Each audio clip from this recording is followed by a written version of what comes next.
do you do this? That's the question I get asked everywhere I go by an awful lot of people. Why bother? Because I care, I tell them.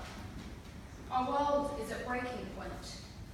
We have put so many stresses on our oceans that their complex, interdependent food webs and barely explored habitats may soon collapse. We are ploughing into the destruction of our Earth so quickly that very few stop to think. I used to go to the beach and marvel at the hermit crabs and anemones and myriad types of seaweed. Now, I walk along the shingle and despair over the fragments of forgotten plastic hidden in every crevice where there should be life.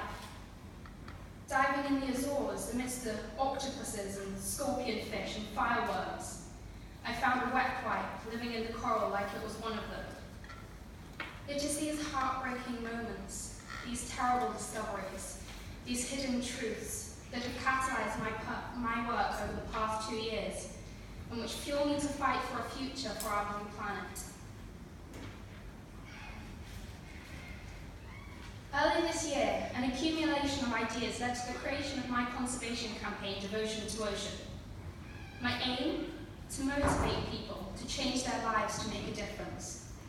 To unite people in contributing to the solution, not the destruction of our Earth. It started with a conversation on the sofa and the setting up of an Instagram account, and it is now fledging into a registered charity and has educated over 600 people about marine pollution and sustainability. I believe that education is a force to be reckoned with. I think that the power of people can change the world, especially if we listen to the youth. Teaching people that being environmentally friendly can be fun, adventurous, healthy, and achievable is key to seeing change. Everyone in this fast-moving society thinks that the problem should be solved by someone else. Countless times I have heard, but the government needs to change first. Well, the world's alarm bell is ringing. There is no time to wait for someone else to change. The time is now, and it starts with every single one of us. People need first to act, and then to know how to care. I want to empower everyone to make a difference. Everyone has the power to speak out.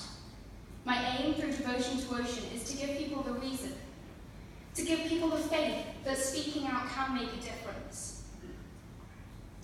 It is us, the public, who drive global consumerism, and so it is us who hold the power as to which products are successful. It is us who have the power to phase out harmful items, those containing plastic or palm oil.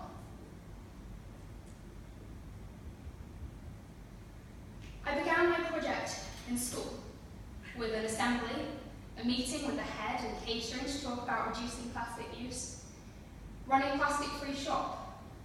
This has led to an eco-bricks project, turning plastic bottles into building structures, a proposed channel swim to raise money for conservation, a radio interview, and the inspiration of my peers. It has also taught me how reluctant people are to change. But on the other hand, I have gathered a group of dedicated individuals who have supported me throughout my campaign.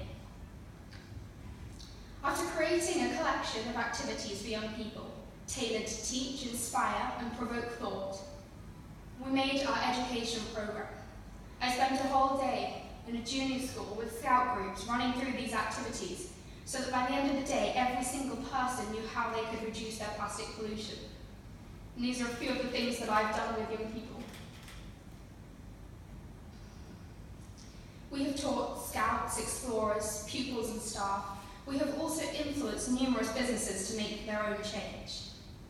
I am now fortunate enough to have a zero-waste shop as my premises for my new conservation charity, Another Way, supported by local volunteers and by experts in marine conservation. It will be an education centre to my community, and I hope to unite people and organisations striving to change the wasteful ways in which society functions. To do this, I will need a network of volunteers across the country to inspire people to give pledges of behavioural change. I'm currently doing this in the form of green and blue hearts on which every person writes a promise to the ocean. And I hope that collectively, these will create a powerful symbol of unity. I ask you to support another way by becoming a volunteer, making your own hearts, or sharing my charity on social media. And if you would like to do this, or if you're interested in my charity, then you can speak to me afterwards, or contact me through my Instagram and Facebook, Devotion to Ocean. At the end of my last awareness session, I asked a group of Explorer Scouts who would be willing to make change in their lives to help the environment. Every single person raised their hand. I was genuinely stunned.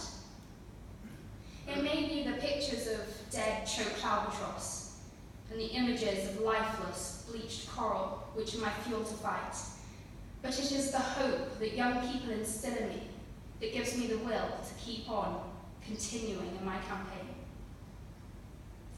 I would like to leave you with a compelling thought. If one person in one day spread a message of goodness to 10 people, and the next day, those 10 people educated 10 people each, then in only 10 days, the whole world will have been educated. So whenever you think you can't make a difference, whenever you think you are small and insignificant against the forces of authority and the sheer size of the human race, remember, 10 to the power of 10. That's all it will take. Thank you.